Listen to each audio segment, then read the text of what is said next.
Good morning, everyone. Welcome to the February 24th, 2023 meeting of the Montgomery County House Delegation. On our agenda today, we have briefings from Montgomery College and from MCPS, as well as a few bill hearings on some late file bills that are bi-county bills that were sent over from Prince George's County, and one bill that is on our voting list for today. So we'll be starting with our briefing from Montgomery College. I know that we have several guests from the college with us, and I'm happy to turn this over to them for their presentation.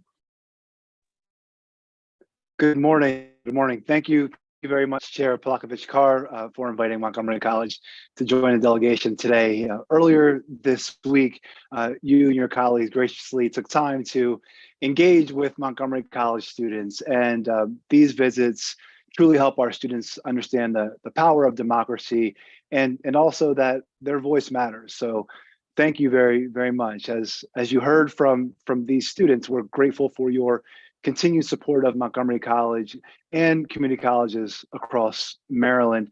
In particular, we appreciate your efforts last year to obtain additional funds for the Leggett building and for the $2 million grant or seed funds for an East County campus. I know we're all very excited about that opportunity. I've been here for about a year, and I'm absolutely honored to lead MC. It's an institution that changes lives and does so thanks to your continued investment in our mission. And today we just want to spend a few moments seeing or illustrating how that investment really comes to life. So the first component we have for you today is a very short video that demonstrates how Montgomery College changes lives, fuels the economy, and creates the homegrown talent that our county needs. And I've asked one of my team members to be able to share this short video. Montgomery College is the first step towards my goal. It gave me a really great 2-year foundation. Without MC's affordable tuition, college wouldn't be an option for me. Montgomery College has changed my life. One of the most important things that Montgomery College did for me, it empowered me. Because of MC, I know I'll continue my journey to become a teacher in this county. I felt like I could actually make a difference. I'm going to be the first one in my family to finish college. I can finally see that I'm actually going to be able to accomplish my dreams.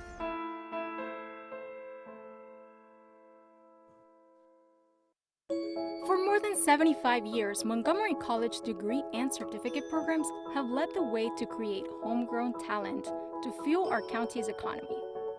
MC continues to empower students to change their lives and provide access to opportunity for all.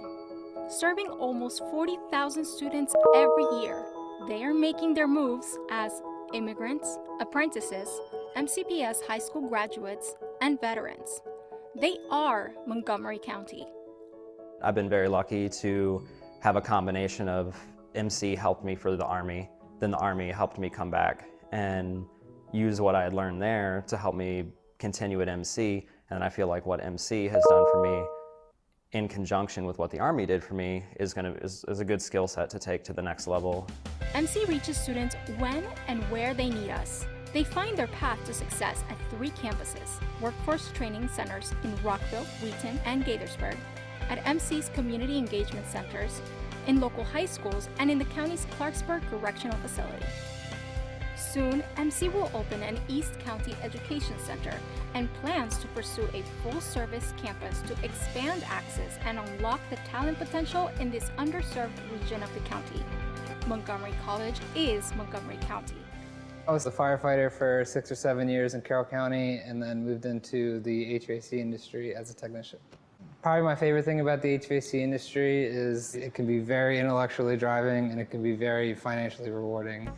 Students mirror the richly diverse population that is Montgomery County. They have attended every MCPS high school from Whitman to Wheaton, and they hail from 155 nations. I was born and raised in Vietnam. I came to the United States in March 2015, and I decided to go to Montgomery College because it is my mentality that education is the best way for me to be successful. And since then, I have become the first person in my family to attend college. I never felt alone in my educational journey at MC because I have the greatest friends and professors. MC prepares residents to succeed and take their place in the workforce through 144 degree and certificate programs that prepare them for jobs, from early childcare providers to high school teachers, nurses to biotech workers, HVAC technicians to engineers, IT professionals to business leaders, entrepreneurs, and more. Coming to MC helped me realize my passion for the sciences, and being immersed in the lab and all these science classes has helped me really realize where I want to be and how I want to help my community. MCPS students can grab hold of the ladder of opportunity even sooner through partnerships with Montgomery County Public Schools that allow them to earn a college degree and high school diploma at the same time. Economic disparity, not aptitude, ability, or aspiration, is the #1 barrier to a degree. Yet education changes lives. Affordable post-secondary education for all Montgomery County residents is more important now than ever. Our community looks to MC to be the place where anyone, no matter their background or zip code, can fully reap the benefits of education and take their place in a 21st century workforce. Alumni have made their move with MC to become the homegrown talent in this county's workforce. And nearly 80% of Montgomery College graduates continue to live and work in Montgomery County. They earn here, spend here, and pay taxes here. They are Montgomery's business leaders, job creators, entrepreneurs, and skilled talent. These graduates and thousands more made their move to a better future through Montgomery College. MC advances our county and all of its residents, empowering students to change their lives and creating the homegrown talent our county needs to thrive. Montgomery College is Montgomery County. Great. Thank you. Thank you so much for watching that video. We can definitely get it out to you as well. I truly hope that you saw what I see every day on our campuses and our training centers and other sites, which is students filled with promise and the power of the college's mission to empower those students to succeed. And our MCTV team did a great job in creating that video. I think I would share also that there's really no substitute like direct engagement. So today, 3 individuals who are here. We're joined by Nicanor Aquino, an alum with an associate's degree who now works at Millipore Sigma in Rockville. James Geekus, a graduate of MC who obtained a bachelor's degree, was employed at DHL Express and has returned to Montgomery College. And Faith, excuse me, Hagio, a current MC student, and really like to hear from them for a few moments. So now, Nicanor, would you please tell us how your MC degree is serving you in advancing your career goals? Sure. Thank you, Dr. Williams.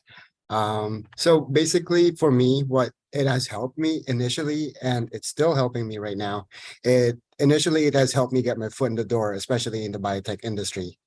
And just the foundational education and knowledge that the professors have given me definitely helped me accelerate my career goals. So what's unique about MC is that the professor is teaching the industry standards. And also the program is really designed to mimic what the industry does.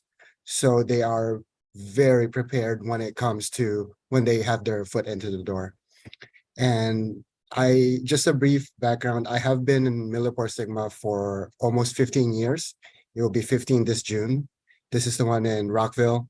And as you've probably heard, we are expanding on a bigger building by Darnestown Road.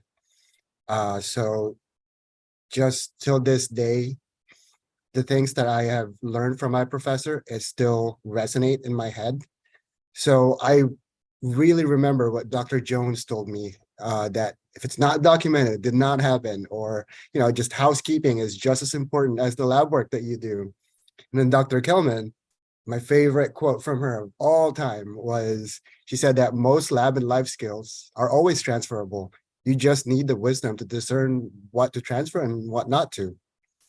So as I keep growing into my careers, those are the words that I just keep hearing over and over and over again. As I also do this to the people that I mentor. And so throughout the 15 years of my career in Millipore Sigma, after Montgomery College, I started as a lab tech.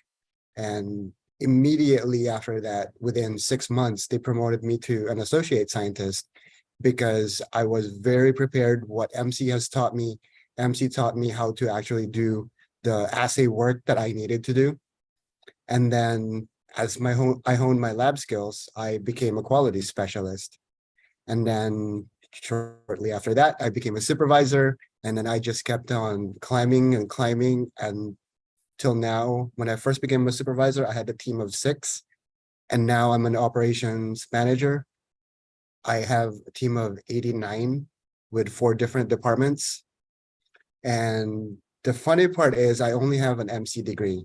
And most of my peers, they do have advanced degrees such as MBA or Masters in Biotech. So not to belittle the degrees that they have, but I've had great success in my career because of my MC degree and what my professors have taught me.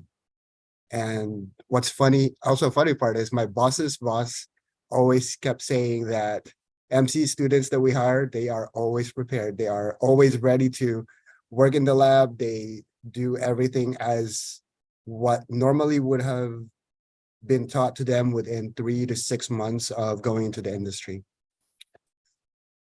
So not only did MC like serve in advancing my career, I know that also serving other MC students, because all the MC students that I have hired in the past 5 years, they advance their career at a rapid rate. So just thank you for supporting Montgomery College so graduates like me can just step into great careers and succeed. Thank you, Nicanor, so much for sharing a little bit of your experience. Now, James, let's hear a little from you. Will you just please tell us a bit more about your educational journey and why you're back at MC? Yes, thank you for having me. As Dr. Williams mentioned, my name is James Geekus. I am both a graduate of Montgomery College and a returning current MC student studying cybersecurity. After graduating from DeMatha Catholic High School, I came to Montgomery College in 2005. I earned an associate's degree in general studies, and I enjoyed my years at MC and grew as a person. Even though I didn't fit in everywhere at MC, I did. From there, I transferred to the University of Maryland in College Park and received my bachelor's degree in business. I went on to work for the Smithsonian Institution for a year and then worked for DHL Express at BWI Airport as a logistics manager for 8 years. However, I felt that after doing one job for so long, which I did enjoy, the world was moving forward and I was staying the same. The world is changing so much, so quickly, especially with technology. I realized I needed to make a career change, and cybersecurity seemed like the best option. But I needed the education to get me ready for that change. I considered going to get a master's degree, but I didn't want to spend tons of money. Plus, I didn't know much about computers, so I had to start from scratch. There was only one place that could give me the opportunity I needed, and that was Montgomery College. MC offered the education at an affordable price. So I returned to MC with my associate's degree and bachelor's degree in hand to earn another associate's degree, this time in cybersecurity. My professors are current practitioners in their field, and I think that means I'm receiving a very relevant and quality education. The students are some of the best and brightest out there. I can guarantee you that. And of course, saving money on tuition is critically important. So, have you ever been asked, if you had all the money in the world, what would you do? My response to that has changed over the years, of course. But I know what I would do now, study at Montgomery College. I love MC, and I'm proud to be graduating in May with my cybersecurity degree. And I'm also proud to be here today as a representative voice of MC students. Thank you. Thank you. Thank you, James. We're so very proud of you, and I look forward to seeing you in a few months walk across the stage. Finally, Faith, as a recent immigrant and now a Maryland resident, please tell us why you chose MC to help achieve your goal to become a pediatric oncology nurse. Thank you, Dr. Williams. Good morning, everyone. I'm so honored to be here today and share my story with you all. My name is Faith Ihegu. I was born and raised in Nigeria. I came to the United States to obtain an education, and during the pandemic, I moved to Montgomery County. Because I was so passionate and still am so passionate about children being a vulnerable population, I decided to become a pediatric oncology nurse. And to accomplish that goal, I knew that I needed to find a school that would give me quality education and resources, but that would also be affordable. I didn't want to be a financial burden to my family. And Montgomery College was and still is my best choice. The nursing program has well-equipped skills labs and simulations. We practice all of our nursing skills on lifelike mannequins, just so that we're prepared for everything. MC also works with several clinical sites within the county. We often get to work with graduates, nursing graduates at most clinical sites that we go to, and it's such a full experience to see that my dream can be a possibility, and from other people who have attended MC. So far, I've attended clinicals at Suburban Hospital, Sibley Hospital, Holy Cross Hospital, Children's National Center at Rockville, and Potomac Valley Rehabilitation Center. This semester, I'll also be participating in a mass casualty drill, which helps us with emergency preparedness as care providers in case of emergencies that might come up. And in this way, Montgomery College continues to go to great lengths to support its students like me, with an amazing education in quality facilities at an affordable cost. I'm so happy to be here, and I am MC proud. Thank you. Thank you. Thank you, Faith. And we are, again, so very proud of you as well.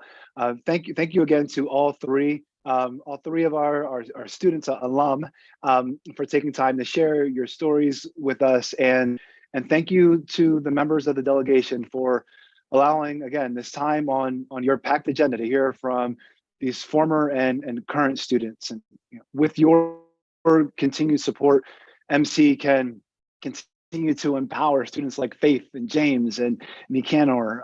This year, in order to do that, we're asking for some specific help with funding for several capital projects. And first, I'd like to share a little bit about our Student Services Center on the Germantown campus. And this project is fantastic in a way that it will accomplish two objectives. It will provide not only a modern library for this campus, it will also put all the student services like registration, counseling, and financial aid under one roof. So with services in a single location, students can more easily enroll, obtain financial aid, access the resources they need to succeed, and so much more. So we'd really greatly appreciate your assistance to obtain the needed design funds to get this important project started. We also need to accomplish our library renovations, and we're seeking your support on that as well. The students at the other two campuses need modern libraries as well, and plans are underway to renovate the existing libraries. We need your help with design funds again, this time to launch the library project at the Rockville campus. And with respect to operating support, your deep commitment to and continued commitment to the CADE funding formula is greatly appreciated. State aid, as I know, you know, is invaluable to keep tuition affordable. Last year, thanks to CADE, the college kept tuition flat, which was fantastic for our students. And finally, I'd like to acknowledge this delegation's even larger commitment to affordability. From the DREAM Act to the Maryland Community College Promise, you have led the way to open doors to opportunity in an equitable way. I mean, this year's bills, SB 662 and HB 923, will make it easier for community college students to access the financial aid they need. So thank you to Senator Feldman and Delegate Sullivan for launching these bills. And in closing, before there's any questions or comments, we'd just like to say again, thank you for giving MC time on your busy agenda. As I mentioned earlier, I'm celebrating a 1-year anniversary in a few days, and it's an absolute honor to work and live in a community with leaders like you who advance educational opportunity for all, who not only espouse equity, but take action to take down barriers and open doors to enable institutions like Montgomery College to change lives, to fuel the economy, and to create homegrown talent our county needs, like Nicanor, James, and Faith.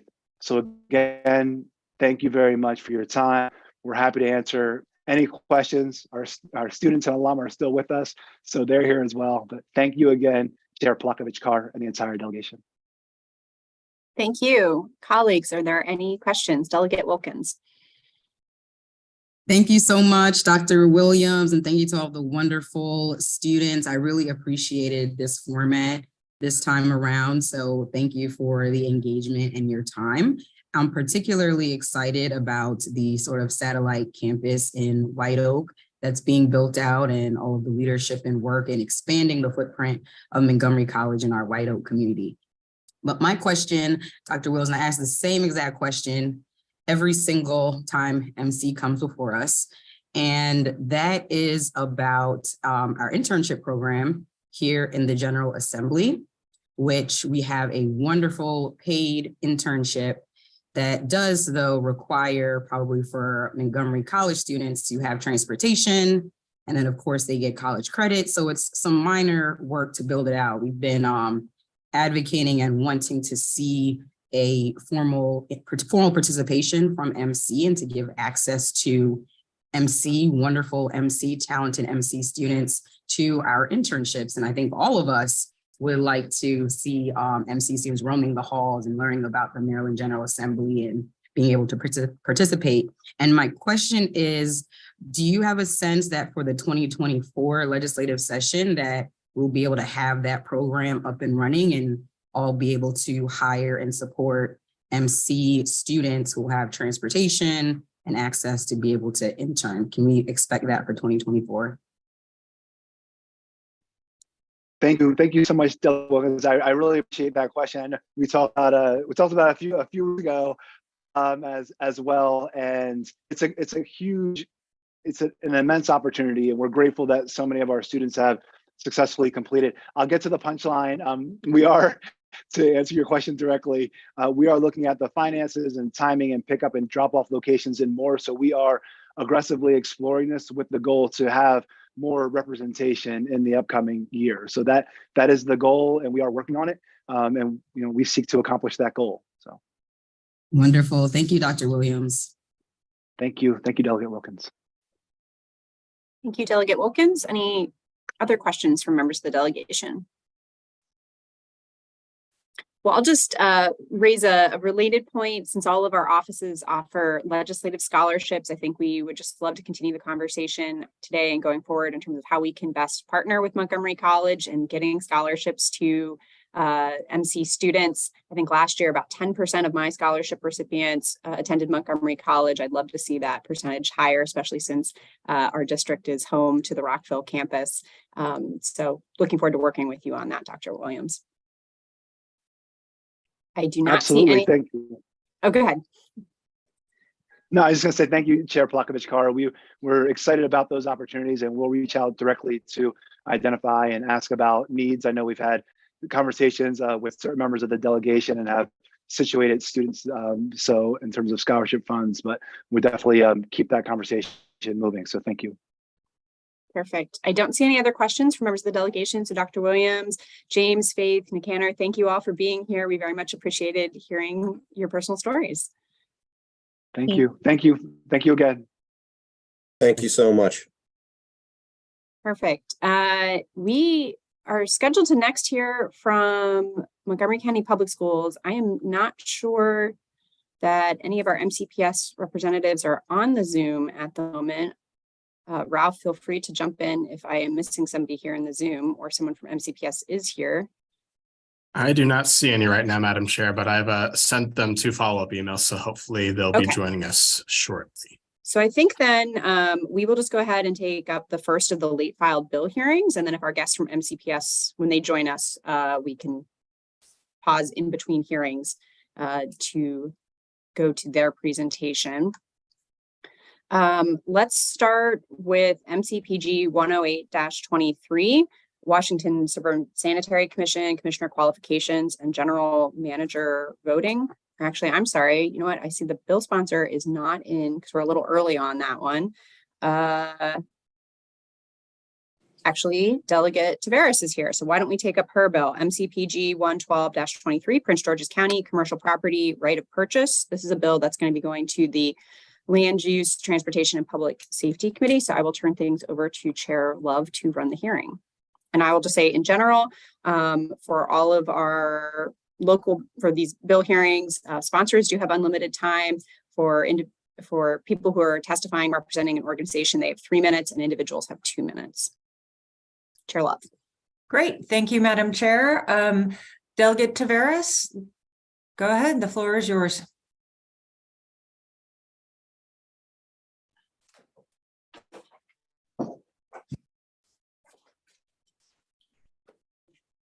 Just said they don't see you. Oh, I think it's probably not my name. Delegate Taveras, you're muted. Good morning, everyone. Good morning. I'm in the middle of 2 delegation hearings, so sorry for my delay. And I just told Delegate Holmes to scoot on over here. So this bill basically is a bill that speaks to the fact that when Tacoma Park created its authority, there was a lot of naysayers and it delayed a lot of the really beautiful development that could happen in Prince George's County. And you see a distinct difference between that line on New Hampshire, between Tacoma Park and Prince George's.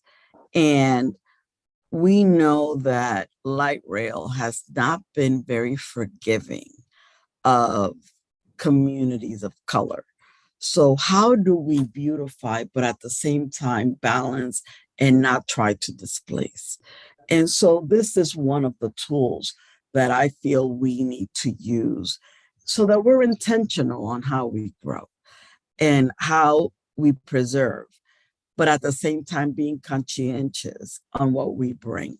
So this program, this bill is to create a right of first refusal program in transit-oriented districts and Purple Line stations that are within business improvement districts. So should a property go up for sale, and we know oftentimes, I'm not sure about how things are on your side of the tracks, but on this side, we often, and maybe too often, see that the ownership is not within the immediate jurisdiction. A lot of the owners live out of state, don't really invest in the community, and don't really care about the community. And this is a mechanism that we can use to correct that. And so we've gotten a lot of support from the city of Tacoma Park. We've gotten, I've been in conversations with Councilmember Kate Stewart on this issue. And I'm really excited about what's possible, given that we would be bringing in that the county would be running the program in conjunction with an input from the Business Improvement District. And so this is something that I really hope would not only help areas like the Northern Gateway, but also areas along the Blue Line Corridor and other jurisdictions that have been highly neglected and under benign neglect for years, and with ownership that's just trying to maximize their returns when there's an opportune time. So I hope that I can gain your favorable support for this bill. Thank you. Chair Barbe has a question. Yes, sir. Yeah. Well, I'm sorry, I must have missed it. What does the bill do? It creates a right of first refusal program. So should these are strictly for commercial properties. So commercial properties that are put up for sale would go under a program that where we would have a cadre of conscientious and mission-driven developers take up the project if they could finance it within a limited time period. And if they can, and the deal can be cut, they would run the program. And ideally, these are individual local owners versus somebody that is out of state or out of mind. And so we've been able to create a right of first refusal program for residential properties within Prince George's County. And that helped us preserve, revitalize, and preserve the affordable housing along University Boulevard at Victoria, Bedford Station, La Villas, and a series of other properties at New Carrollton. So we're really very intentional about who's coming on the residential parking side to preserve affordability. But we haven't been able to do the same on the commercial side. And this bill would work to rectify that. Okay. Delegate Chair Polakovich-Carr. Thank you, Chair Love. Do any of the municipalities that are in these transit-oriented developments have land use authority? I'm not sure what the situation is in Prince George's County. No, and please note that, there's one small exception. I think that the city of Hyattsville does, and they would work in conjunction with the county. And we would obviously get their input in the process, because that, as you develop, the county, usually what we do is we do these types of projects, and ideally like the redevelopment with the redevelopment authority. And then they would put it out, if there's a deal that's cut with a developer, we could re-put it out to bid. And so to have somebody come in and develop the property. Ideally, what I'm looking to do, at least in that transit-oriented district, is of New Hampshire and University. I want to look to do something similar to what Rockville did.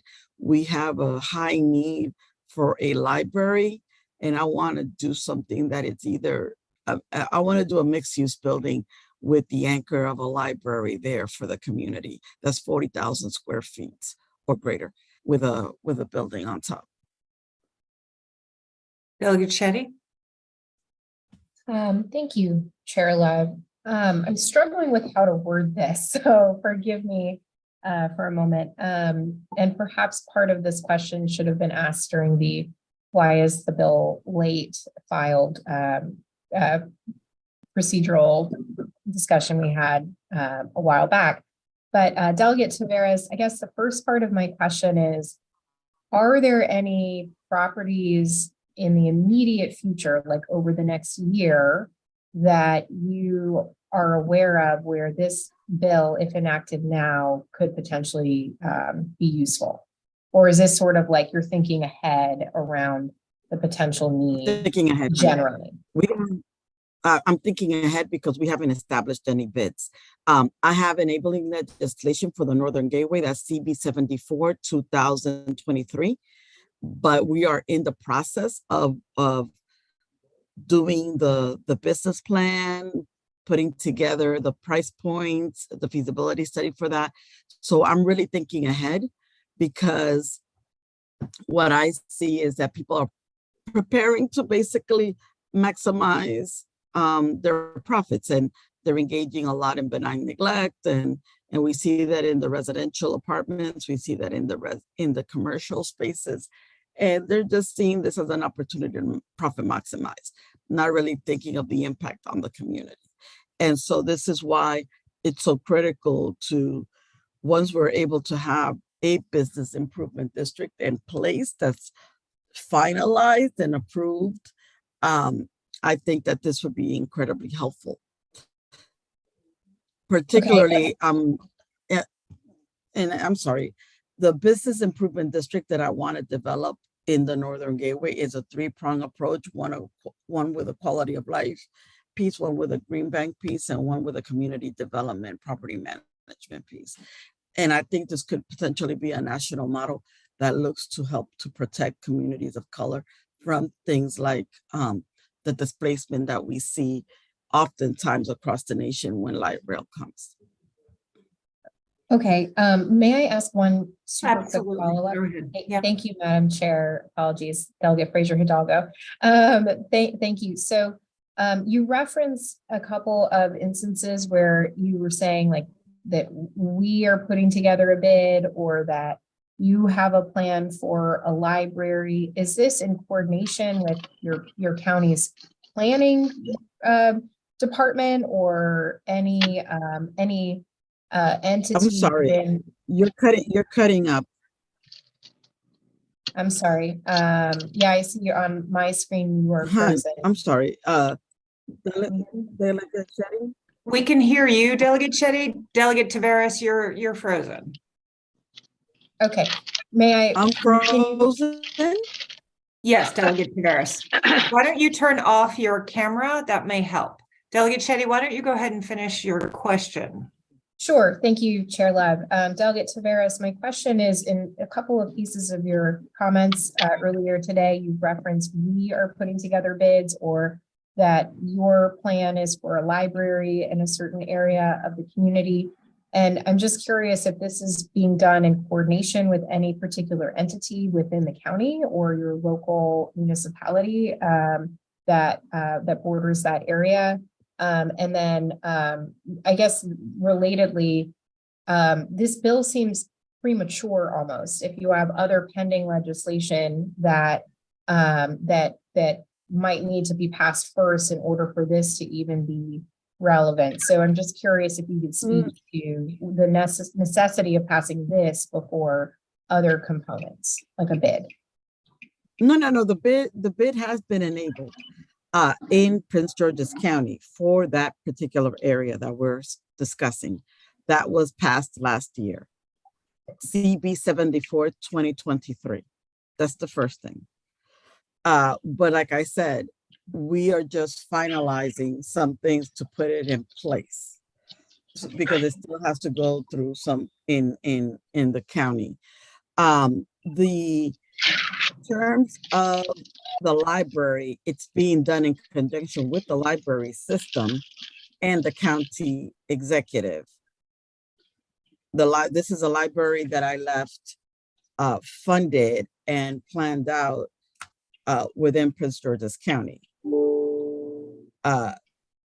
I'm not sure you're aware, as a county council, I served 8 years as a county council member, where we left behind 10 billion, 9 schools and 2 libraries, mostly fully funded. But now with the this new council, some things there's some moving pieces. So that's something that's being worked on with the county executive and the library system. Right now, we have several pieces of legislation regarding bids in our county that are delegation bills. One of them is similar to Montgomery County's previous bid request to lower the acceptance from 80% to 51% of buy-in in order to establish the bid. Delegate This Taveras, will- can you hang on one second? There's some folks that aren't muted. Can you please mute yourself? We're getting a lot of background noise. Thank you. Go ahead, Delegate Taveras. So that's helping to facilitate a lot of these other steps forward. Just because there aren't other bids like the Blue Line Corridor in place doesn't mean that we can't work towards these other things, because like I said, the library system, it's already something that we can move forward. And at this time, I don't see us, it takes time to set up the program for the for the right of first refusal. And we don't want to find ourselves behind the 8-wheel once the Purple Line is built, because that means that the land pricing is more expensive, and the likelihood for a higher likelihood for displacement is more imminent for the community. And I just want Okay, Delegate Taveras, thank you. We have another question, so I want to keep this moving. Yes. So Delegate Fraser Hidalgo. Thank you, Madam Chair. And Delegate, my question, I guess, is very similar to Delegate Shetty's question. I want to just try to dig briefly, if we can be brief, dig a little bit deeper. Is somebody on the planning board and the county council and the county executive's office working on this? Because this sounds very much like this is planning board, county council type jurisdiction, germane to them, and just kind of curious as to, is there a project that's far along in which this needs to be addressed at this minute?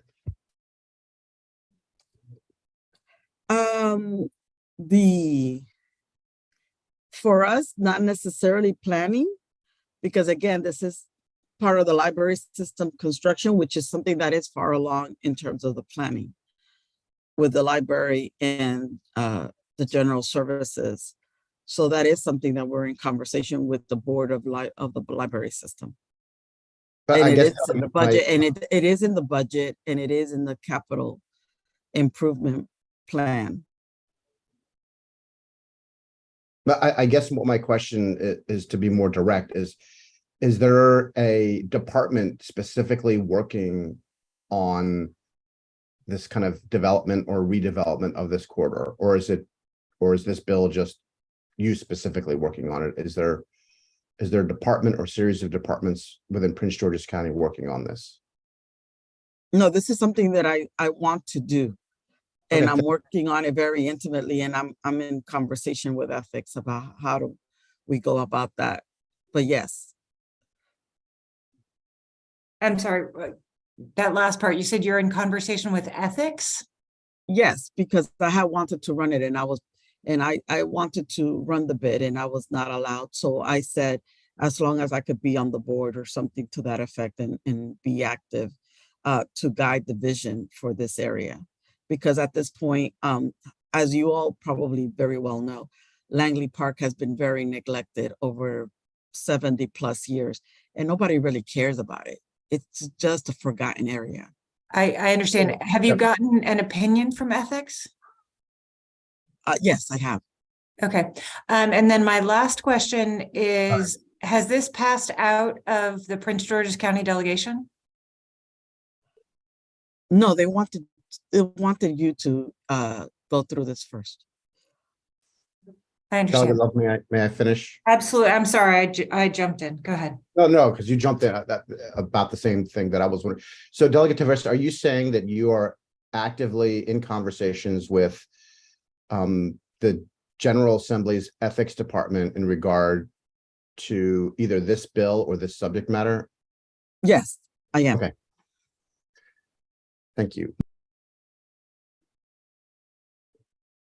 Got it. Okay. I don't see any other questions. I believe there was one witness signed up in favor of this, Chris Harrington. Mr. Harrington, are you here?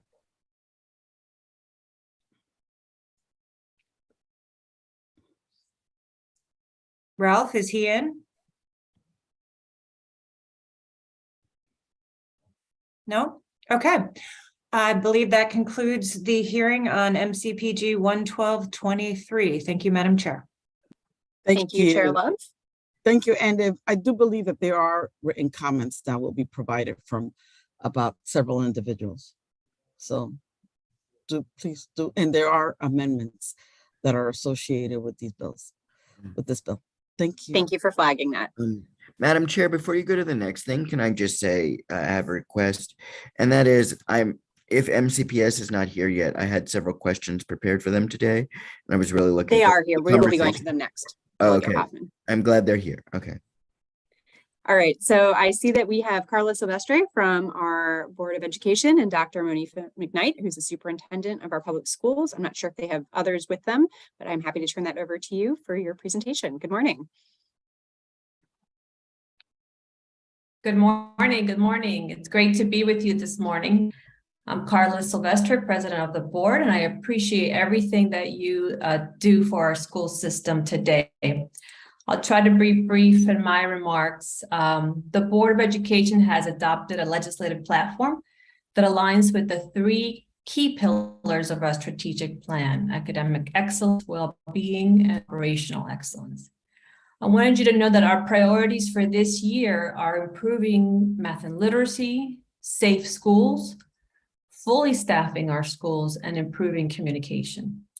We are proud that as a school system, we are serving more students this year than last year. Growth in enrollment is a strong indication that the community's confidence in our schools is increasing. To give you some examples, students are continuing to re-enter MCPS from homeschooling, a gain of almost 1,000 students from last year to this year. Students are continuing to enter from private schools, a gain of almost 400 students has occurred. And we've had over 2,200 students come to us from other countries this year through our International Admissions Office. Just yesterday, the board adopted our operating budget, which seeks to meet the needs of all students by accelerating learning, in particular with investments to support math. Supports also so we can fully staff our schools, serve our students, and supporting the much needed and deserved wage increases for our staff. As a part of the budget, we are very, very thankful for increased state funding that the delegation has supported. I will now turn it over to Dr. McKnight to share more about specifics, pieces of legislation that the board has interest in. Look forward to the discussion. Dr. McKnight. Good morning, everyone.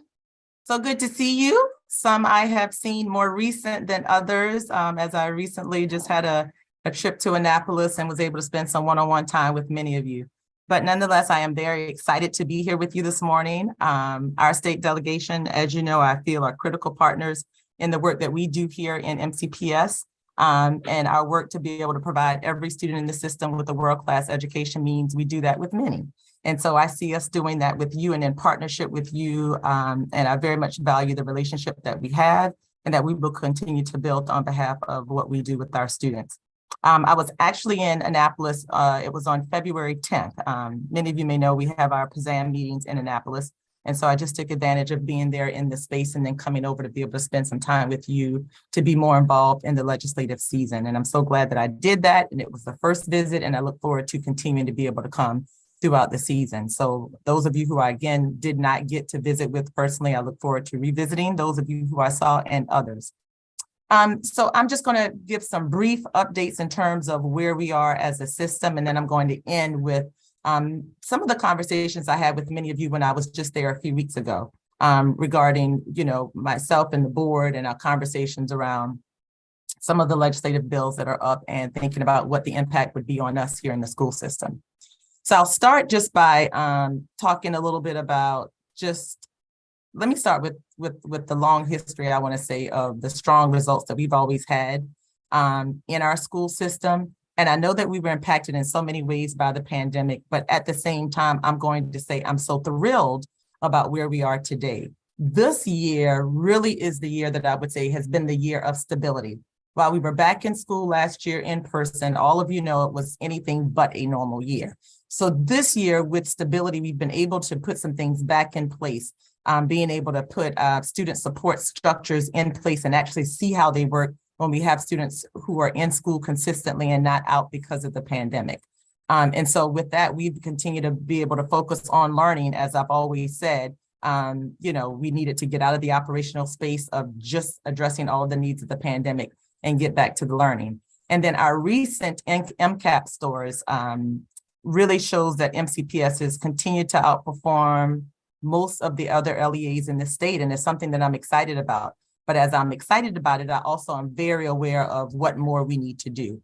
And actually, we did a press conference right before the state released its state data, and we shared that with you. So of course, if any of you have any follow-up questions or you want to have conversations around understanding that data, I'm happy to meet with you about it when I come to Annapolis. But I also wanted to send that to you because I wanted to share, we're looking at our students' graduation profile from a very holistic perspective. So we're pulling data points beyond what the state is asking us to do so that we can have a good profile of who our students are and what their needs are as we continue to work with them.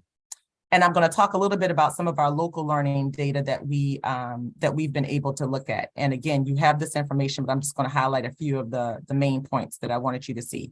So last year in our graduation rate, one that we continue to monitor, our graduation rate in Montgomery County surpassed 90% as a district. And we're not just looking at it as graduation rate overall, but we also have to continue to look at who's graduating and what all of our groups who our groups of students are that are compiled into this graduation rate to see who's being impacted. So of course, we saw an increase in our African-American student graduation rate by 2.3%.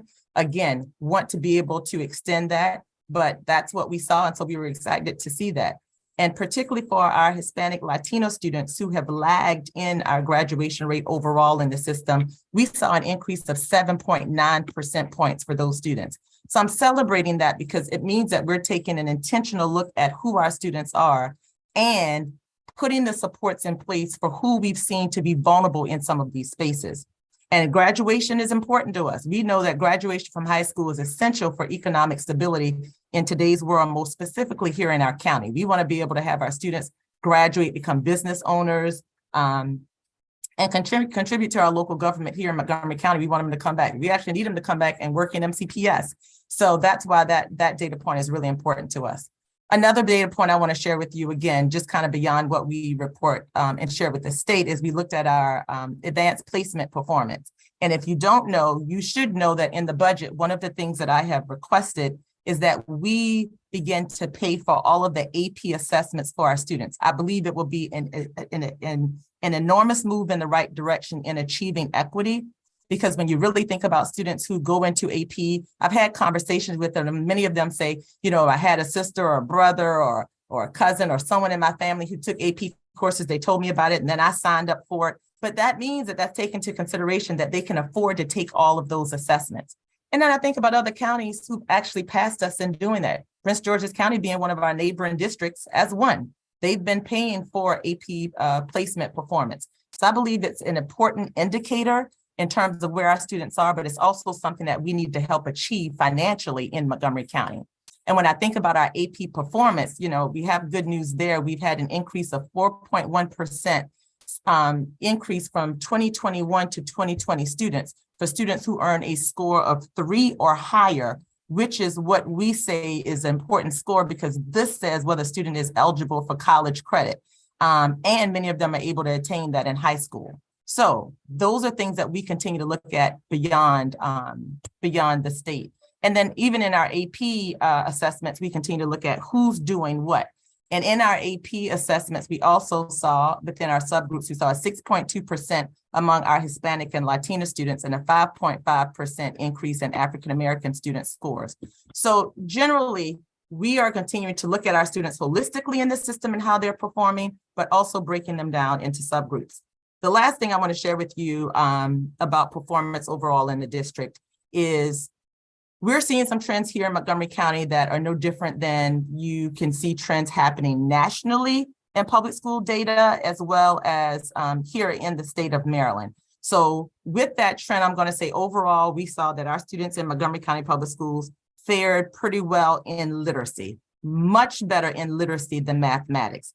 And to even be more specific about it, I'll tell you. So in our third grade performance that we just received in literacy from the state, we saw an 8.2 increase in students showing more literacy proficiency in grade 3 than before the pandemic, okay? And in fourth grade, we saw a much smaller increase. It was like a 1.4% increase. But again, we saw these increases of where our students performed in these grades before the pandemic.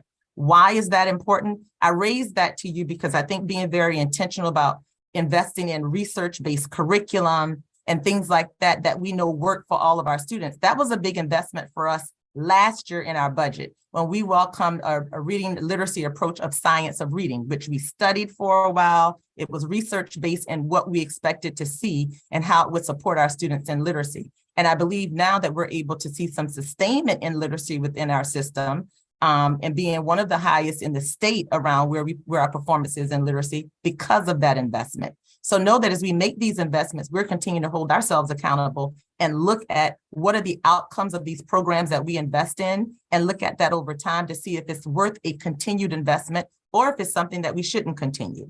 And I think that's how we continue to focus on our work. And with that said, math, on the other hand, is an area that we will have to continue to double down on as we continue to keep the focus on literacy to keep the bar moving ahead. Mathematics, we saw some of the biggest declines in mathematics, and particularly in middle school. So I'll go to the budget. As we think about how we fund for some of these efforts, we've put specific funding in our budget this year to be able to continue to build on those investments in literacy that have leaned us into some of the results that we're seeing. But we also are building out different models of how we're supporting students in mathematics. In middle school specifically, because I will say that's where we see a significant deficit, but we're also looking at how we're putting support in the elementary and high school to be able to balance out those students who are coming through and then students who we need to continue to focus on in the area of mathematics. So those were just a couple of things that I wanted to mention to you because those are really important as we focus on students and their learning now that we're in a much better environment than we've been in the last 2 years. One other thing I wanted to mention since I was also talking about budget. So as you know, you all are probably most familiar with this, us being you being a very engaged delegation, is the work around the implementation of the Blueprint for Maryland's Future, which I'm going to say I think is groundbreaking. I believe in it. I support it. I believe this is work that we probably should have embarked upon a long time ago to break down some of the systems that we've seen over time that have not worked for students. So when we think about the Blueprint pillars from, increasing early childhood, which we know is what prepares students to come into kindergarten and be more ready, all the way up to college and career readiness. This blueprint really serves as a starting point for how we transform our educational system. In Montgomery County, I have to say, I see the blueprint as the floor and not the ceiling for what we have to achieve. And so we have been very focused on how we put supports in place in our budget to continue to build out that dual enrollment that we want to see between MCPS and Montgomery College, which is right here to my right, and then on to USG. So we have this infrastructure of an educational ecosystem right here in our system where students can go through and get certification, an associate's degree, many of them before they graduate from high school, having enough credits to be able to achieve that. And that's been a big part of our budget. And as we consider the budget, we are so grateful for the support that the governor has been able to put in place to help fund what is happening in public education. The governor's recommended budget did include some increases that benefited MCPS. We got an increase in our compensatory services within our budget. And I made a decision, I shared this last night, to be able to dedicate that funding to provide as additional funding for our staff. They work hard. They've invested in ways that we have not had to ask them to invest in the past. In the past, we're redesigning their work in so many different ways, and we need to keep them and support them here in Montgomery County. And as the largest school system in the state, I mean, we just have to be very focused on how we do that, because we're going to need more of everybody than anyone else needs in the state. And so being very intentional about how we show our support to our staff to continue to have people work here, but also live here and can afford to live here, is why we are doing that. And so the Board of Education is right there with me in terms of the support that we show to our staff. And so we're excited about being able to do that. And we can't let it get lost on us that at this point in time, as I talk about how different everyone's role has become, we have to acknowledge that the need of our students have increased in so many different ways.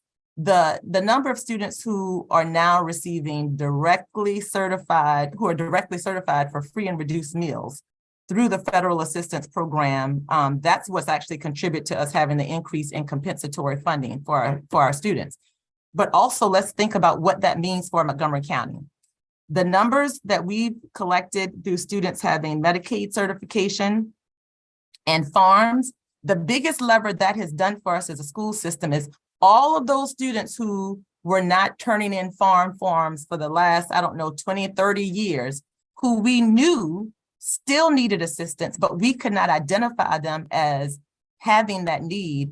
Now having that Medicaid certification has allowed another avenue for students to be identified. So in Montgomery County alone, over 20,000 more students were directly certified at the end of 2022 than in the end of 2021.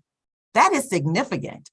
So I just want to share that with you, because as we think about how we identify students, and these numbers are not just jumping in Montgomery County, they're jumping across the state because of that certification. We have to consistently balance that with the need. And so when I think about our staff and what they have to do, we have to continue to invest in them and put the supports in place to support and have them be able to be retained in the profession that we're going to need for years to come. One other thing before I get into legislation items, I know we have had a lot of discussion. I've had a few press conferences around our focus on hate and bias. I've also connected with many of our county leaders to say, I believe we have to have a coordinated approach countywide around how we are fighting against hate and bias. The acts of anti-Semitism that have happened, we know that bias, hate, racism has always existed in our community. But when I had to have a press conference shared this week to say, between last Friday, when I sent out a letter to our community calling on our parents to have conversations with their children at home and have discussions, to couple with the education support we're providing in schools, it was troubling to me that by Wednesday we'd had 9 incidents occur. So we are continuing to work on that. I shared some things in the press conference in terms of us having a more formal documented system that goes into a student's file around that. When these incidents occur, so that we're able to see whether there are consistent behaviors that happen over time, so that we can be more intentional about how we work with the students and the families and connect that to county supports. In addition to that, we also have called on, having our parents much more involved in this process when a student is identified for being involved in a hate and bias incident. But we will continue to share that information with you so that you'll see how we're making and what processes we have put in place to address this, because I think it's about support and accountability, and also looking at every situation, every student as not being a one size fits all, but how do we zero in on what's happening and why it's happening, so that the aid, the medication that we're giving to whatever is creating this issue is solved at the root cause. And sometimes that goes beyond just that student, but it goes to us working with the family. This Saturday, as I talk about issues within our community, I've also been very vocal about our issue in the community around fentanyl and the use of it. Our first community family forum that we had over 1,500 families participate, 1,500 with not a lot of notice. People came out wanting to know, what do we do about this? How do we solve this issue? How can you support us? And so we had so much success in that first one. We're going to have a second one tomorrow at Northwood High School beginning at 9 o'clock. I welcome you all to come out and participate. You are always a part of the system of Montgomery County Public Schools. And so I just wanted you to be aware of that. And then finally, I'm going to get to the legislative items. I know this is our first meeting, so I had so much to share, But I did want to just reinforce some of the conversations that I had in Annapolis last week. And so I wanted to say I welcome the additional support from the state in the key areas. One, the inclusion of the provision to be able to hold districts harmless for enrollment loss during the pandemic. We understand that that may be written into the budget. We're very excited about it. I think that's most important and the best place to be able to do that. I also want to share with you, as we appreciate these provisions and need these provisions right now, our enrollment in Montgomery County has continued to grow. And I believe that has continued to happen because people felt more comfortable. We're putting out the message around the services that we're providing, despite some of the challenges that we're working through. And so that's important to be able to share with you. Also, combating the teacher shortage that we're facing in the state and the country is no surprise to anyone. The Maryland Teacher Shortage Act of 2023, that would help us build a pipeline of educators for our schools through continuing to do some efforts that we already have in place, like growing our own and helping our prospective teachers be able to afford college. I think we have to recognize that we need to do everything within our power to bring respect and dignity to this profession of education, everything. And the blueprint has allowed us to be able to do some things to move in that direction, but we have to be astute to that and diligent to that. So I appreciate that bill as well, because I believe it supports us significantly in that way. We also expressed interest in the universal meals bill. It's important that we move in this direction, but I think it's important that the funding is provided through the state, because if not, there would be a struggle to find more than $20 million in local funds that in order for us to be able to support this locally. So I support it. I do believe it is one that has to be funded through state funds so that we're not out trying to advocate for this and have instability for our students and families in an impacted way. Two bills that I want to talk about, why we come from the perspective of having opposition. And actually last night, the Board of Education and us, we had a great conversation about these bills. And for our board, we had majority oppose this bill, but I just wanted to share with you some of the conversation that we had. And the first one is the burden of proof in special education from families and shifting that burden to the school district in the due process cases. So I can speak from Montgomery County Public Schools. We work really hard to collaborate with families through the IEP process, and most importantly, to be able to seek resolution to meet the students' needs. No one benefits if we are not astute to that. However, I think through a robust research-based and I would say evidence-aligned evaluation determination process, I do believe that our IEP teams are able to make proper recommendations. And if something happens in which the recommendation is not it's not connecting the families to what they believe the child needs, we have other avenues. We have used our Parent Resource Center and the Office of Special Education to really work with the families through those processes when they don't seem to work at the school. Last year, I specifically included in my executive leadership team outline a position as a special education liaison position. And I knew that the pandemic was even more difficult in many cases for our families of students who were receiving special education services. And that was an opportunity for our community to be able to signal, we're putting a position in the Deputy Superintendent's office to help work with families specifically on cases in which they feel like they're not being able to work through with the school or through the Office of Special Education here in the district. But I believe shifting the burden of proof could vastly increase the number of due process hearings on these issues. And it's important that we resolve these disputes before they reach that stage. And I do believe that we should always look at what we need to do more and better, particularly for our most vulnerable students. But I'm going to say that I think, as we were creative last year and coming up with this special education liaison position in the Deputy Superintendent's office, I do believe that school systems should be given the opportunity to be creative in ways to work around addressing the needs with their families, to be able to continue to maintain that relationship, which sometimes becomes very difficult when you go through a process of having to work through that through courts and other processes. So I wanted to share that. The second legislation that we oppose would be negotiating a maximum class size as a permissible area of bargaining.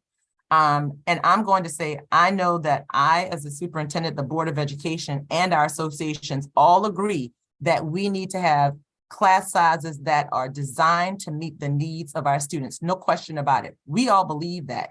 And I believe that this is what we've modeled, and if the Board of Education has continued to talk about and approve and put forth the class size limits, because this is something that we value, right? But at any time, a class could end up with one student beyond the maximum, and it may be necessary to hire another teacher or pull a student from a class and put another student in another, which might not be appropriate.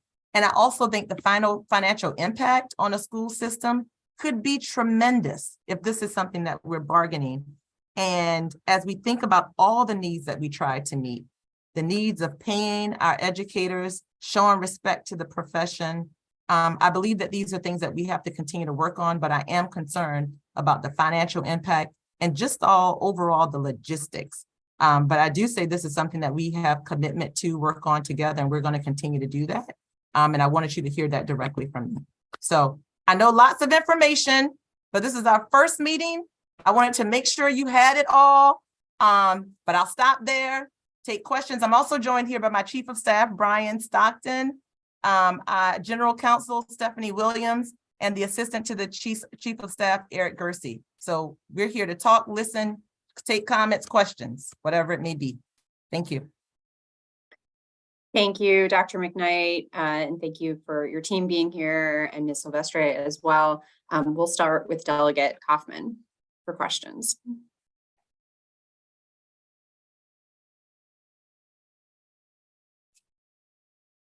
Delegate, you're still muted. Right. All right. So thank you, Dr. McKnight, and I appreciate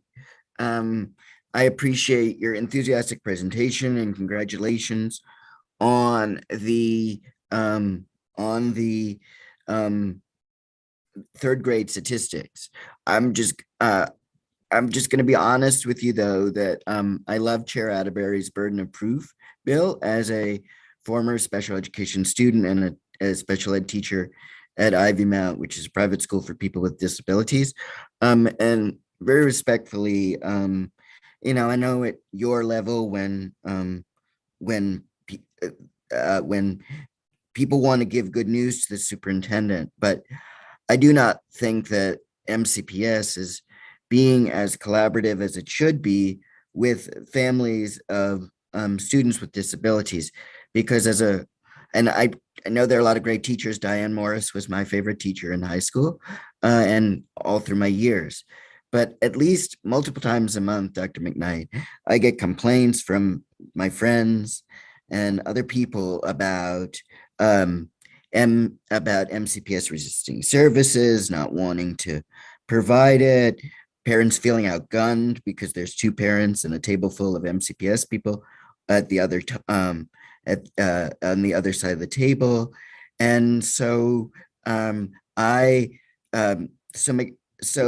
feel that there's still much more work to be done, because many people I know say that they can't get success unless they bring a neuropsychologist to the meeting, but that's inaffordable. So I would just like to discuss it further with you. I assume my mentor, Gwen Mason, has left. So next time you're in Annapolis, if you could come see me, because I think, you know, the reason I like the burden of proof bill is all the fighting my parents had to do for me in MCPS.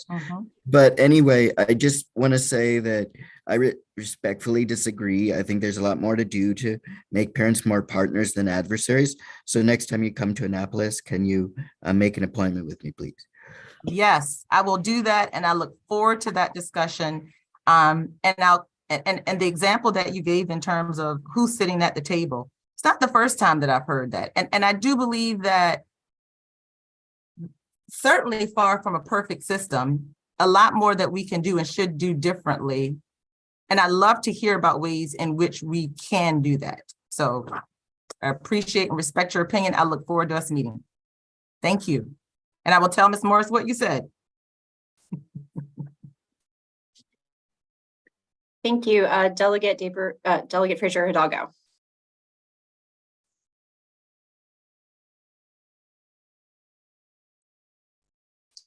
Thank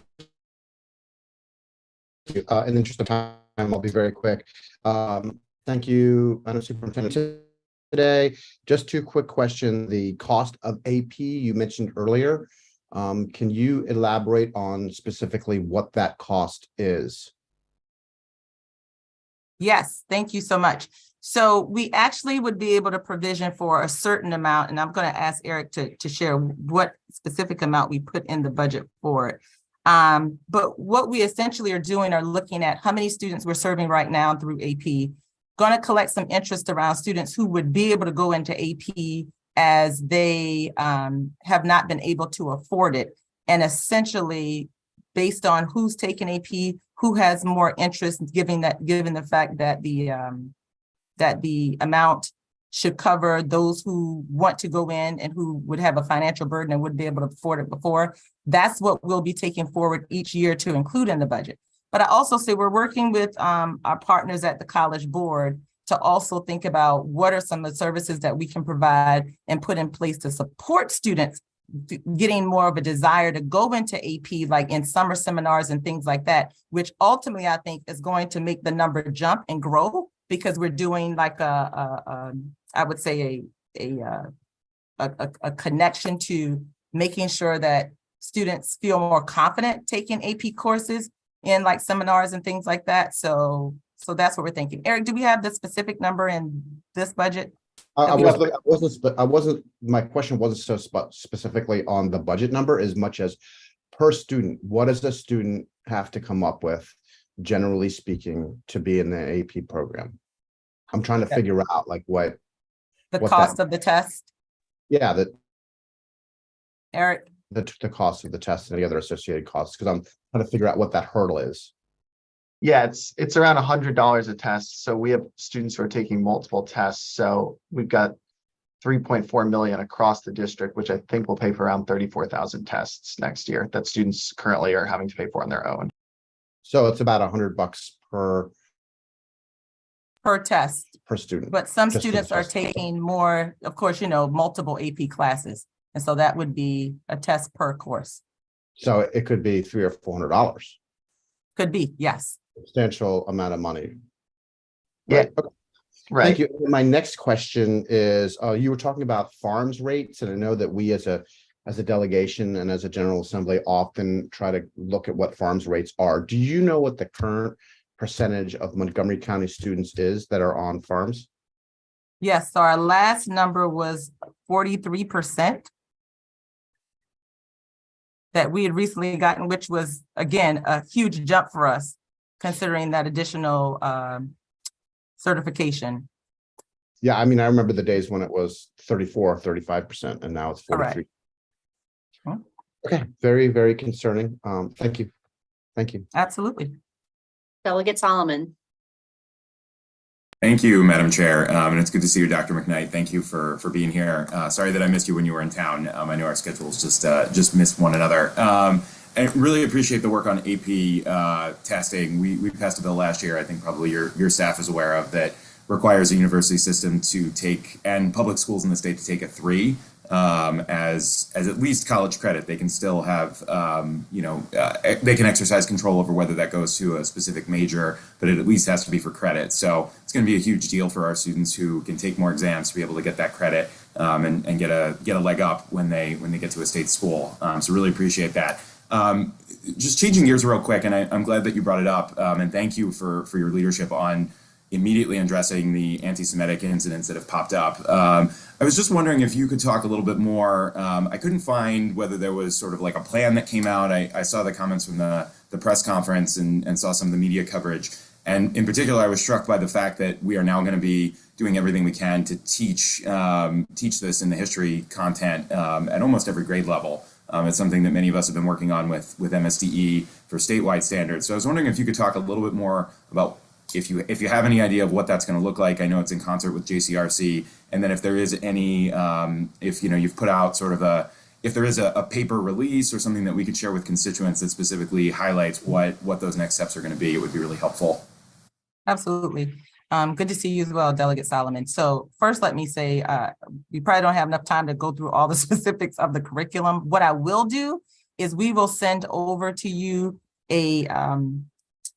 we'll try to make it a one-pager, but highlighting specifically where all those areas in our school system are being taught, as you said, in just about every grade level. And I think this is a really important and informative part for our community because, you know, much of our community I believe, just didn't know. And so we take responsibility for that because we want to be able to share with them all the work that we're doing and starting with education of our students. In terms of the specific plan, there were two things that we've put in place that are new and different as a result of what we're experiencing. One is, as I said, we previously, for years, I would say even going back to when I was a principal in Montgomery County, we would document a bullying incident specifically, and that bullying incident would be lodged into a student's file. And we did that so that we would be able to see if there were repeated incidents or if we needed to support the student differently or involve the family differently as they move through the K-12 experience. So we've done the same for hate bias. So now we are documenting that and putting it in a file where we can constantly pull it up and it will be a part of a student's file over time. And we're also, as we have these incidents, you know, we've just been managing and dealing with it as a school system, but now we're requiring as a part of the process to directly involve the parent, guardian, someone who's coming there on behalf of that student to have a conversation with us and to be a part of the resolution process, whatever that may be, whether it is that it is, you know, now this is in addition to any appropriate consequences that may come out of this, but it could be how do we bring resolution back to harm that was brought to a community and making that more of a larger conversation beyond the student, but also bringing the parent and the community into it. That was our way to, you know, not just manage it from a school system perspective, but to bring the parents, the family unit into that conversation of accountability as well. So those are two things, but we'll also, Delegate Solomon, send over what these protocols are so that you will be able to consistently see what are improved processes that marry up with the education that we're providing to our students. I'm also holding town halls with JCRC. I believe, Eric, the dates for them, I believe March 8th and March 23rd. Is that right? All right. March 8th and March 23rd, doing that in collaboration with JCRC so that we can continue to have the conversation with our community, talk about what's happening in the school system, and most importantly, solicit the support from everyone. Great, thank you, Dr. McKnight. And it can go over more than, it can go beyond one page. Thank you, I appreciate it. Thanks, Madam Chair. Thank you. And for our last question, Delegate Corman. Thank you, Madam Chair. Thank you, Dr. McKnight. I do need to follow up on the questions from my colleague, Delegate Solomon. I find out about these incidents other than your press conference where you announced there had been 9 through Nextdoor and rumors from parents and Bethesda 360 or whatever it's called now, Montgomery County 360, MoCo 360. Are these reported somewhere? Is there like a centralized way that these incidents are reported by the schools up to you all? Is that put out anywhere? Or do we just wait to hear about it from the news or the rumors? Well, yeah, I will have to say, yes, the management of the rumors and the news sometimes is accurate, sometimes it's not accurate. And so that's why we've actually said for our schools, we wanted to have more consistent reporting because that was one of our issues that we saw. We didn't have the consistent reporting coming from the schools. So now, since it has to be documented by the school and sent to Central specifically within a certain amount of time with the details to include it, that was our way of putting in more measures of accountability of the communication between the school and the system so that we could, you know, as you just stated, be more swift with information, accurate, and transparent. Sorry, so is that available to members of the public or us? So no, it's within the system now. I mean, we can certainly talk about moving forward, how we want to share what that information will be. We're happy to do it. I mean, I went on the press conference the other day and said, hey, I sent out a letter to the community on Friday. It's Wednesday. We've had 9 incidents since then. I don't want you to do a press conference on this topic every week. So there might be a different way besides you doing a press conference. But thank you, Dr. McKnight. Yes. Really appreciate it. Thank you, Madam Chair. So let us think about that. Let us think about that, Elliot Corman. And then can we follow up and talk about ways in which it may be helpful for that to be shared with the community? Okay, very good. I look forward to it. Okay, I will recognize the vice chair, and then in the interest of time, we will need to move on. Delegate Shetty. Okay, just briefly, thank you, Madam Chair. Thank you, Dr. McKnight, for being here. My quick question is, who is adjudicating whether an incident is a hate crime or a bullying incident in advance of those incidents being placed in someone's file? So the first level of, thank you for that question. The first level of identification happens at the school, and it's based on the criteria that our Office of Compliance trains our principals on, in terms of here are the criteria, here's what would have happened that would have identified it being this type of infraction. And so when that's identified at the school, and again, to Delegate Corman's point, this is why we want to make sure we have that information coming from the school, coming to the system so that we can make sure there is consistency in what's being defined. Because we also don't want to have overrepresentation or representation that's impacting students negatively that may not be accurate. Okay, thank you. I'd like to follow up with you in your office on this point. Thank you. Okay, we can do so. And I'm sorry, Delegate Lopez, since we still have some other items of business, we do need to move on. But I think everybody in the delegation knows how to get a hold of Dr. McKnight and her team. My apologies. Thank you all for being here. We really appreciate the information and look forward to continuing to work with you. Thank you. And please, anyone who wants a specific meeting, just email Mr. Stockton or Mr. Gersey, and I'm happy to come and visit with you in Annapolis. Have a good day. Thank you. Bye-bye. Okay, we're going to go back to our late filed bill hearings. We have two bills that are proceedings that'll be chaired by Delegate Lopez as they are in the Metro Washington Area Committee. And we're going to start with MCPG 108-23, Washington Suburban Sanitary Commission, Commissioner Qualifications and General Manager Voting. Delegate Holmes has been very patiently waiting, and Chair Lopez, I turn it over to you. Thank you, Chair Polakovich-Carr. All right, Delegate Holmes, since you are ready to go, we'll just jump into it. Thank you so very much, ladies and gentlemen. For the record, my name is Delegate Marvin Holmes. Representing District 23 in Prince George's County. This is a late filed bill, obviously, relevant to the WSSC. And I want to say at the onset here, I recognize that the commissioners make a very small amount of money, $12,500 per year. And some of the language in my bill might be a little bit overpowering for someone making such a small amount of money. I understand that. My only objective here with this piece of legislation is trying to make sure that those persons that are in the commission, or at least a small number of them, do have some qualifications to run such a large utility like WSSC. And I recognize that there may be some concerns about this bill. There are always concerns about every bill, quite frankly. And if there isn't, there's something wrong with the bill, as I learned over 20 years. What I'm attempting to do here is to make sure that, as I indicated, that there are qualifications for a commissioner within WSSC. And that's basically it.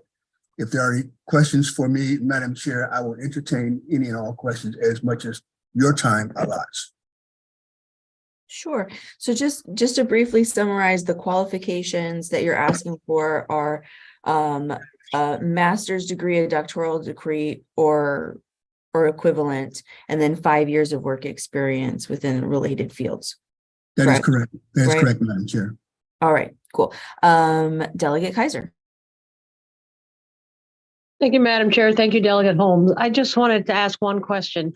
When you mentioned the need for qualifications and that should be required of board members to run the organization. I mean, aren't they not running the organization? Isn't that what the general manager and the general manager's team does? I'm not quite sure I understand your question. The education requirement is relevant to a specific commissioner on WSSC. Right. Well, so my question is, you use the words "run the agency," but the commissioners don't run the agencies. The agency, the general manager does. That's my question.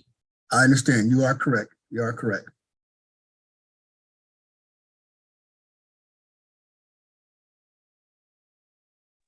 Chair Barve, was your hand up? No, that was my question. All right, is there any more discussion on this bill? No? All right, I guess Thank you, Madam Chair. Thank you, Delegate Holmes. All right, we'll move to our next one, which is MCPG 11123, Washington Suburban Sanitary Commission Service and Regional Transit Districts in Prince George's County. And this is requested by the chair on behalf of the county executive. So do we have our sponsor here? And Chair Lopez, I believe there are 2 witnesses signed up from the Office of the County Executive for Prince George's County who may be here to present the bill. Sure. All right. We have Patrick Gallagher, State Legislative Officer, and Jared McCarthy, Deputy Chief Administrative Officer, if you would like to present. Yes, this is Patrick Gallagher. Just give us one moment. I'm getting Jared into the meeting. I know he's here stepping away from a meeting. Thank you.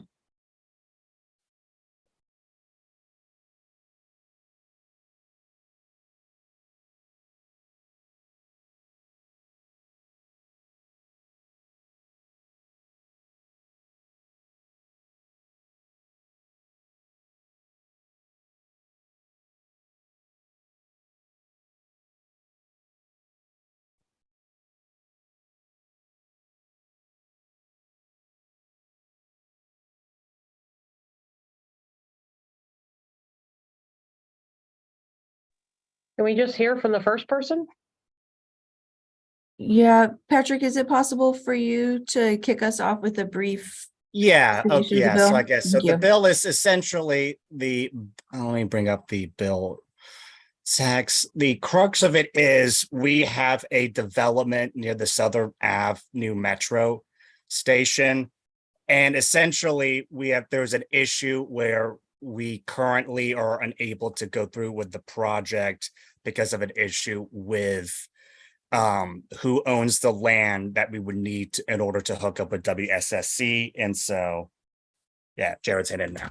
Yeah. So essentially this is the bill that's sort of working with DC Water, WSSC, and the developer to ensure that we can do this project. It essentially just carves out a strip of land that is on the border of Washington, D.C., within 1/2 mile of the existing mass rail transit station, which will be the Southern Ave Metro for this purpose, and on the boundary line with Washington, D.C. proper, and will allow us to contract to be made in order for us to get the water for the development area.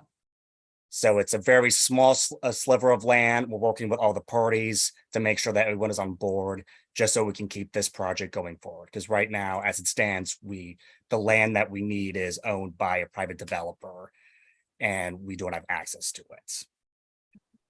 Understood. All right, Jared, are you with us? I am. Thank you. Good morning. Jared McCarthy here on behalf of County Executive Also Brooks. I hear Patrick gave you most of the background on this. I just really want to impress upon the delegation that we are working closely with WSSC on this bill. This is a project that has been in the pipeline for approximately 2 years. It was first flagged for our attention by WSSC as there being a connection problem here. The important thing I think also to know is this is on Southern Avenue, which is a traditionally underinvested portion of the county. This project is adjacent to the Southern Avenue Metro Station, which has not had any substantial development around it, and fits primarily in with our goal for density and mixed-use developments within walking distance of a metro system. So those are the important pieces. I do know WSSC, I was in discussions with the general manager yesterday. They held a special hearing to vote on amendments. Certainly the county supports any amendments that WSSC has to this bill. We are certainly in favor of making sure this bill fits neatly into how WSSC wants their regulatory environment to work. I understand that those amendments passed 4-1. They probably have not been submitted to either the Prince George's or the Montgomery County delegation at this time, as they just passed yesterday, but certainly we anticipate that they will be transmitted shortly. So we would certainly ask that the Montgomery County delegation support this bill as amended by WSSC. We believe that this bill will provide an avenue for this developer who's unfortunately in limbo. We are still working with WSSC, meaning the developer at the county's request as well, to find a technical, non-legislative solution. But however, they've been unable to do so for approximately 2 years. And I think the last piece it's important to know is an AG opinion was requested by WSSC on their ability to do this without legislation, but it is the opinion of the general counsel for WSSC that this development may not connect to DC water in the absence of legislation. So that is why we're before you today, and certainly hope that you will support the bill as amended by the Washington Suburban Sanitary Commission. Thank you very much. Thank you, Jared, and we'll look forward to receiving those amendments. Are there any questions from the delegation? No, I don't see anyone. All right. Well, in the absence of further discussion, I guess that concludes our hearing on MCPG 111-23. Thank you both. Yep. And thank you, Delegate Holmes. And with that, I'll return the meeting over to Chair Polakovich-Carr. Thank you, Chair Lopez, and colleagues. I will note that that was the last of our late filed bill hearings in terms of what we are aware of what's coming over from Prince George's County. So we do have one more item of business for today's agenda. This is MC 8-23, a bill that came out of the Land Use, Transportation, and Public Safety Committee. I will turn it over to Chair Love for a report on that bill. Thank you, Madam Chair. Colleagues, this is the bill that would have put speed cameras on the ICC. I have done a lot of work along with council and Chair Barve and Senator Kramer, and we have come to a consensus bill, which I would like to present to you right now. So the sum total of the bill is the amendment, which you all have gotten, and I'll walk you through it. So the bill would allow for 8 real-time speed monitoring systems. So those are the, they're not really billboards, but they're the signs that show your speed. So 4 in each direction on the ICC. It says that it asks MTA to increase speed enforcement on Maryland 200. It wants MTA to collect data on citations issued for speed violations on Maryland 200, and it asks MTA to report to the county delegation on enforcement efforts and data collected. So the goal with this bill is to calm down the speed and to collect data on speeders. So with that, Madam Chair, I move the amendment. Second. Moved by Delegate Love, seconded by Delegate Shetty. Are there questions or discussion on the amendments? Delegate Kaiser. Thank you, Madam Chair. Chair Love, I heard one point that you said about collecting data. What kind of data is being collected? It's that you referenced? Yep, data on citations issued for speed violations on the ICC. We need a bill to tell them that they can collect data based on it's part of they've done. No, but it's part of the whole thing that Senator Kramer is trying to do, which is get increased enforcement, get information on it to see if once this. Oh, I meant to say it's a pilot program. So once the pilot ends, to see how much speed enforcement has been done, what is happening on the road, to see if then he wants to come back for speed cameras and has the data for it. Delegate Fraser Hidalgo. Thank you. So just to be clear, because it sounds like this is actually a really, really great result. And I have to tell you, Delegate Love, it's kind of amazing that you've gotten to this point. So thank you for all your work on a very controversial bill. so it sounds to me like the position that everybody's agreed on is collecting data to help support the necessity or not of speed cameras on the ICC in the future. But first, we're just getting the data so we can make an intelligent and well-informed decision. Well, we're getting the data and we're putting the real-time monitors up so people can see their speed and hopefully calm down. So we can try to calm down some of that speed and collect the data. Yes. Okay, that's wonderful. Move favorably. And many we already have a thanks- motion. Yes. Just want to say many thanks again to Chair Barve, because this was his brainchild. So all credit goes to him. Thank you so much. Further questions? Okay, not seeing any questions. I would remind folks that if you're going to vote, please come on camera. People, 1 second to do that. We're going to just do this as a voice vote. All those in favor of the amendments, please raise your hand or say aye. Aye. Anyone wish to be recorded in opposition or abstaining? Okay, the amendments pass. Is there a motion on the bill as Move amended? favorable. Second. Moved by Chair Barve, seconded, let's say, by Delegate Shetty, since there were multiple. Any conversation on the bill as amended?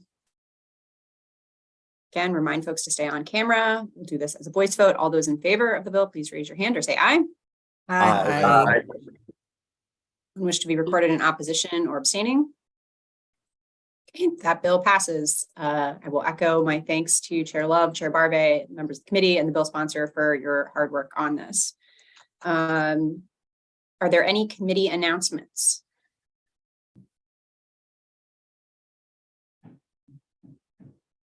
Chair Lopez, do we have an upcoming Metro Washington area committee meeting? We do Monday at 7.